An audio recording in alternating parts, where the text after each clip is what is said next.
क्या liver cirrhosis सिर्फ alcohol लेने से होता है?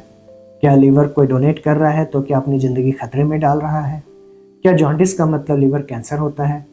ऐसे ही कुछ लिवर रिलेटेड मिथ्स को जानने के लिए हम उस पर आज बात करेंगे। हाय, मेरा नाम है डॉक्टर नितिन कुमार। मैं head of the department liver transplantation and HPV surgery, Manipal hospital, new Delhi. हमारे पास जो पेशेंट आते हैं उनका जो सबसे कॉमनली आस्क्ड क्वेश्चन होता है वो ये होता है कि क्या लिवर सिरोसिस सिर्फ अल्कोहल लेने से होता है? ऐसा बिल्कुल नहीं है।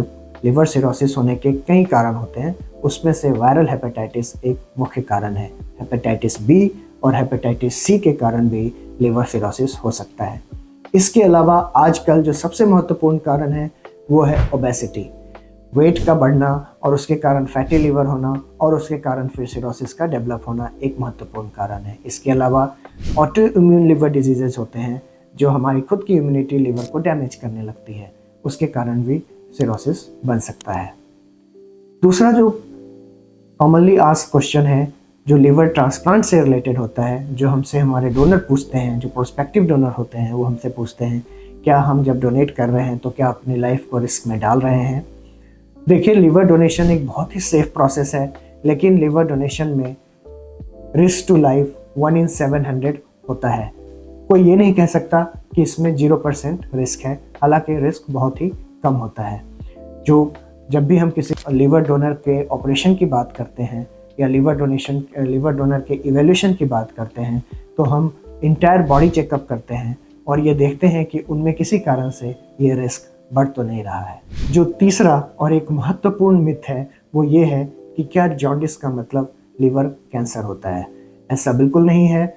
जॉन्डिस किसी भी कारण से हो सकता है। लिवर में डैमेज होने से जॉन्डिस डेवलप हो सकती है, जैसे हेपेटाइटिस के कारण हो या लिवर के कैंसर के कारण हो या पित्त की नली के कैंसर के कारण हो या अगर पित्त के बहाव में ऑब्स्ट्रक्शन हो गया है किसी पत्थर के कारण तो उसके कारण भी जॉन्डिस हो सकती है। जॉन्डिस का होना कैंसर का होना ऐसा कोई ज़रूरी बिल्कुल भी नहीं है। एक और महत्वपूर्ण मिथ है जो लोग अक्सर मेरे से पूछते हैं कि अगर लिवर में रीजनरेटिंग कैपेसिटी है तो फिर ट्रांसप्लांट की ज़रूरत क्या है? एक बहुत ही अच्छा सवाल है। जो लिवर का रीजनरेशन है वो हमारे वुंड हीलिंग की तरह ही है, जिसमें कि अगर आपके शरीर में कहीं चोट लगती है तो वुंड हीलिंग होती है और उसमें एक स्कार टिश्यू का फॉर्मेशन होता है जिसको हम फाइब्रोसिस कहते हैं। लीवर में जो नॉर्मल रीजनरेशन होती है उसमें कोई स्कार नहीं बनता, सेल्स जो के त्यों रिप्लेस हो जाते हैं। लेकिन अगर इंजरी परसिस्टेंट है, लगातार हो रही है, तो ऐसे केसेस में जो हीलिंग का प्रोसेस है, जो रीजनरेशन का प्रोसेस है, वो भी स्कारिंग के साथ होता है, फाइब्रोसिस के साथ होता है। तब ये एक नॉर्मल रीजनरेशन नहीं होता है और तब वो एक सिरोसिस का रूप लेता है और तब हमें लिवर ट्रांसप्लांट की ज़रूरत पड़ती है। एक और महत्वपूर्ण मिथ है जो हमारे पेशेंट्स अक्सर मेरे से पूछते हैं वो ये है कि क्या लिवर सिरोसिस का मतलब लिवर कैंसर होता है? ऐसा बिल्कुल नहीं है। हाँ, ये सच है कि लिवर सिरोसिस होने से ये एक फर्टाइल ग्राउंड बन जाता है लिवर कैंसर होने के लिए, पर दोनों में काफ़ी डिफरेंस है।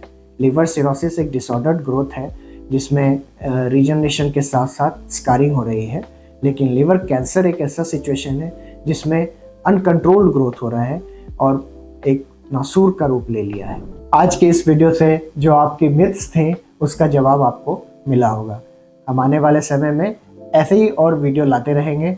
आप हमारे चैनल को सब्सक्राइब करें। अगर आपको कुछ ऐसे मिथ्स हैं जिनका जवाब आपको अभी नहीं मिले हैं, आप कमेंट सेक्शन में डालकर हमसे पूछ सकते हैं। Thank you.